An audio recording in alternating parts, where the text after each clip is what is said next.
Hoy en Washington, la Corte Suprema de Estados Unidos comenzó a escuchar los argumentos orales en un caso que podría tener consecuencias históricas para la política comercial y sobre todo ese poder presidencial. El tribunal analiza la legalidad de los aranceles impuestos por Donald Trump durante su segundo mandato en el marco de su política de tarifas recíprocas y también esas tarifas contra el fentanilo. Alejandro, ¿qué está en juego en este caso y por qué es tan relevante para lo que es la economía estadounidense? Bueno, Vanessa, propiamente sí, lo que estamos viendo aquí es muy grande, ¿verdad? Vamos a ver qué es lo que puede llegar a suceder con la economía estadounidense, como tú lo estás diciendo, ya que ha habido grandes cambios, estamos viendo grandes cambios propiamente en los últimos tiempos y queremos realmente darnos cuenta de qué es lo que puede llegar a suceder. Así es, Alejandro, porque lo que está en juego aquí es si el presidente de Estados Unidos puede imponer aranceles de forma unilateral bajo ese argumento de emergencia económica. Y es que los tribunales federales inferiores ya habían dictaminado que Donald Trump no tenía autoridad bajo la ley de poderes económicos de emergencia internacional para poder imponer las tarifas tan amplias que impuso. Y esa ley le da poder al presidente incluso pues para responder ante amenazas a lo que es la seguridad nacional, pero no para poder rediseñar toda la política comercial sin pasar primero por el Congreso. Ahora, la Corte Suprema, con una mayoría conservadora de 6-3 jueces, deberá decidir si es que Trump actuó dentro de sus facultades o si violó la separación de poderes. Y hablamos de tarifas muy significativas, algunas que incluso llegaron a niveles altísimos, Alejandro. Sí, definitivamente lo estuvimos viendo, algunos números que eran bastante elevados, podremos pensar ridículos en alguna forma, ¿verdad? Pero de hecho, Trump impuso aranceles básicos o de forma base del 10% a la mayoría de los países. Pero sí, recordemos que algunos llegaron a casi el 50%, especialmente sobre bienes importados de India y Brasil. También aplicó tarifas especiales sobre productos que provienen de China, de México y de Canadá, bajo ese argumento de frenar el tráfico de fentanilo, lo que generó propiamente una reacción internacional y según las estimaciones del comité, si esos aranceles se mantienen, podrían generar $3 billones en ingresos para los Estados Unidos de aquí al 2035. Solo en la segunda mitad de este año fiscal del 2025, el gobierno ya ha recaudado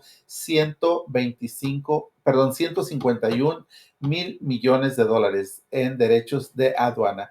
Y eso ha reflejado un aumento del 300% frente al mismo periodo del 2024. Y a la vez, Alejandro, si la Corte Suprema falla en contra, pues el impacto fiscal sería gigantesco. Definitivamente así lo es, porque el propio Departamento del Tesoro, encabezado por Scott Bessent, advirtió que si los jueces determinan que los aranceles fueron ilegales, Estados Unidos podría verse realmente obligado a devolver más de 750 mil millones de dólares a empresas importadoras. Esa devolución afectaría directamente al presupuesto federal y podría alterar esas proyecciones de ingresos para el país en los próximos años. Y mira que a eso Donald Trump no se quedó callado. En sus redes volvió a defender los aranceles como una herramienta clave de seguridad nacional. Es decir, continúa pues buscando de que aún con la decisión de la Corte Suprema se pueda mantener esos aranceles. Claro, y a su fiel estilo, ¿verdad? Como lo hace, publicando en True Social, pues se vio que este caso es de vida o muerte para el país, así lo mencionó, y dijo que pues con una victoria en los Estados Unidos, donde se tendría seguridad financiera y seguridad nacional, pero creo que aquí si llega una derrota, pues dejaría al país completamente indefenso ante naciones que se han aprovechado de nosotros en años anteriores. Trump está sosteniendo que los aranceles son parte esencial de su estrategia para fortalecer la industria nacional para las empresas a producir dentro del país, dentro de los Estados Unidos, asegurando que su política ha contribuido a que el mercado bursátil avance a niveles récords.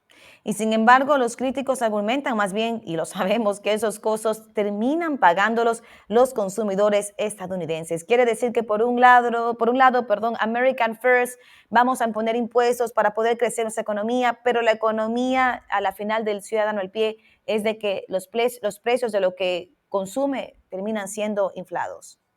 Así es, correcto, Vanessa, ¿verdad? Los analistas coinciden en que los aranceles no solamente pagan los países extranjeros, sino que también los importadores estadounidenses que luego trasladan ese costo al consumidor final. Esto propiamente ha significado precios más altos, que ya lo hemos visto en todo tipo de bienes, desde lo que son productos electrónicos hasta alimentos, inclusive juguetes. De hecho, el CEO de Learning Research, Rick Wonderberg, está entre los empresarios que demandaron al gobierno, argumentando que los aranceles aumentarían el costo logístico en más de un 20%.